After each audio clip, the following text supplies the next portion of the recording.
Hello guys, welcome back for another video of Service Reset My Car.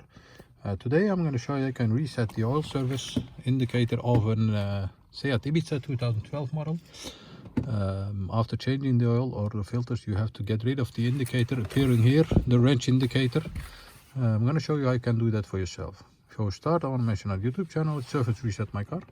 Have a look at our channel for more than 300 other videos on how to reset different model cars. Some tips and tricks. Any question, use the commentary and I'll get back to you as soon as possible.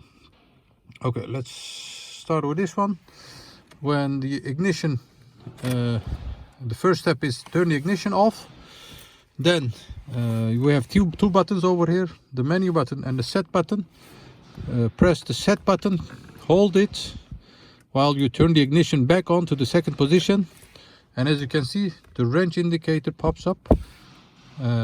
When this pops up, let go the set button and press the button on the left once. And as you can see, the indicator is gone and isn't visible anymore. That's how you reset that. So once again, ignition off, press the set button, hold it, turn the ignition to the second position, let go. When the wrench indicator pops up, press the left button, and the oil service or the service indicator, wrench indicator, must have gone now. That was it. Thanks for watching. Subscribe to our channel if you haven't subscribed yet, and hope to see you next time with another video. Stay safe, take care, bye bye.